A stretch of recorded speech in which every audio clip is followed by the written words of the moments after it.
안녕하세요. 북신의 서재입니다. 저처럼 현대소설을 전공한 국문학도에게 박완서는 한 시대를 풍미했던 소설가 그 이상이 맞을 터입니다. 박완서는 나이 40인 1970년에 남옥으로 등단한 후 2011년 파괴하기까지 영원한 현역으로 한국인의 정신적 연대기를 그려낸 작가입니다. 그럼에도 90년대까지만 해도 석박사 논문 텍스트로 박완서를 잡으면 1급 작가도 아닌데 와 같은 반응이 있었다고 저는 기억합니다. 그녀 작품은 최인훈이나 박상용류의 지식인 소설 계보와도 거리가 있었고 조세희로 대표되는 민중적인 것과도 거리가 먼 쉬운 문체로 중산층의 허위와 속물의식을 집요하게 그려낸 여류 작가였기 때문이지 싶습니다. 박완서 타계 15주년을 맞아 오늘의 소설가들이 그녀의 단편 중 최고라 여기는 것들을 모은 주디 할머니를 읽는 일은 저에게는 박완서를 다시 읽는 일이었습니다.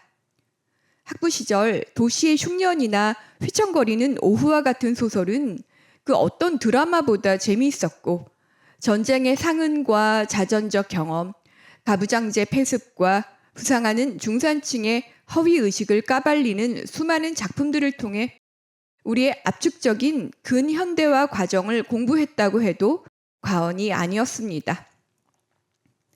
주디 할머니 안에 수록된 작품 중 나의 가장 나종 진이인 것은 언제 읽어도 목이 메는 인생소설이며 가난이 부자들의 유희로 소비됨을 그린 도둑맞은 가난은 당시 독서 충격이 너무도 생생했던 작품입니다.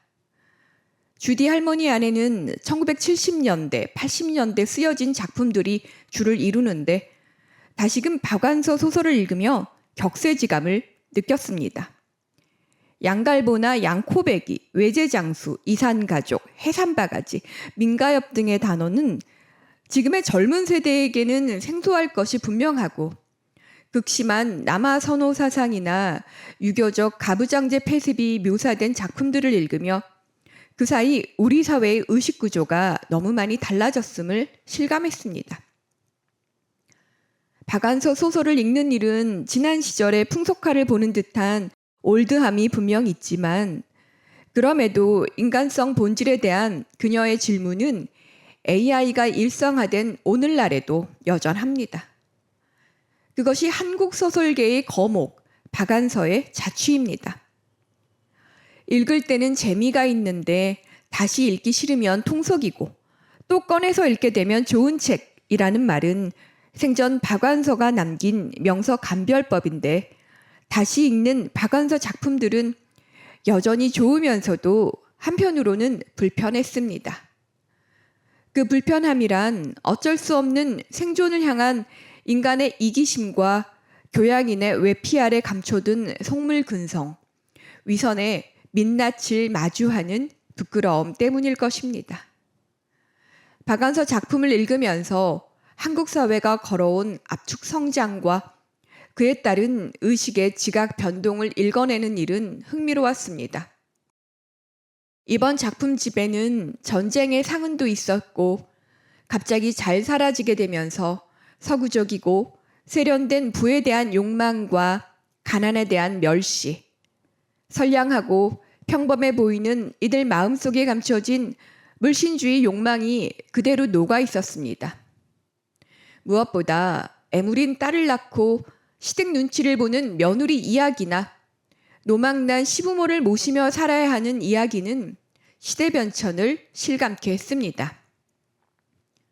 여성에게만 강요된 희생이나 억눌린 여성의 성적 욕망 역시 그녀 소설의 핵심이고 무엇보다 당시의 미시적인 생활 풍속을 읽는 재미는 쏠쏠했습니다. 박완서 소설에는 전쟁의 상흔을 소재로 한 작품 역시 적지 않지만 정치적 사건이 아닌 급작스러운 일상 붕괴라는 실존적 측면에서 다루어졌습니다. 생존 위기 앞에서 인간은 원초적인 방어 기제가 앞서고 가난하고 비루한 이들은 살아내고야 말겠다는 생명력으로 번득입니다. 반면 급격하게 부의 열차에 오른 이들은 다시 추락할지 모르는 불안으로 위태합니다. 자식 교육과 혼사만이 쌓아 올린 지 얼마 안 되는 유약한 성을 지켜줄 보루이고 속물성을 감추려 겹겹의 가면을 쓰고 살아갑니다. 오늘날이라고 해서 또 뭐가 그리 다를까요? 인간의 자기 과시와 인정 욕구는 여일하고 그 전시의 장이 인스타그램 같은 온라인 공간으로 옮겨갔다는 차이만이 있을 뿐입니다. 결국 이러한 작품을 통해 염치와 도덕 같은 인간 품격에 대해 본질적 질문을 던지게 됩니다. 이 작품집의 백미는 박안서 삶과 문학의 거대한 분기점이 된 나의 가장 나종 진이인 것입니다. 1988년 봄 박안서는 남편을 지병으로 잃은 뒤 석 달 만에 의대생이었던 아들을 잃고 참척의 고통으로 절필에까지 이르렀습니다. 그러다 1993년 아들을 잃은 개인적 경험을 현대사의 비극인 민주화 운동으로 확장해낸 이 작품을 통해 다시 문학의 자리로 돌아올 수 있었습니다. 국가폭력에 의해 아들을 잃은 창환이 모치는 열사 어머니라는 세상의 추앙이 하등 무용합니다. 주인공은 아들 잃은 슬픔을 견뎌내기 위해 광대무변한 은하계 주문을 빌어 인간 존재를 한갓 먼지 같은 것으로 치부하려 해도 부재를 견뎌내지 못합니다. 어느 날 가장 자신을 잘 안다는 친구가 전신마비로 식물인간이 된 아들을 간병하는 동창집에 데려감으로써 산 것이 죽는 것보다 못하다라는 위로를 주려 하지만 그 아들이 내는 짐승 같은 소리와 만질 수도 느낄 수도 있는 생명의 실체 앞에 주인공은 극심한 질투를 느끼며 통곡을 쏟아냅니다. 그리고 절절한 통곡을 통해 비로소 은하계 따위의 관념에서 벗어나 진정한 해방감을 맞이합니다. 하루아침에 생떼 같은 아들을 잃고 살아가야 하는 주인공에게 세상은 이전과는 다릅니다. 전에는 남이 나를 어떻게 볼까가 중요했다면 이젠 내가 보고 느끼는 것만이 중요합니다. 쓸데없는 걸로 진 빼지 않고 장만보다 버리는 게 중요하고 돈 역시 낱나게 쓰기보다 흐지부지 쓰려 합니다. 또 전에는 형체가 있는 보이는 것들이 중요했다면 지금은 눈에 보이지 않아도 분명 존재하는 향기나 냄새 같은 것에 더 마음이 갑니다.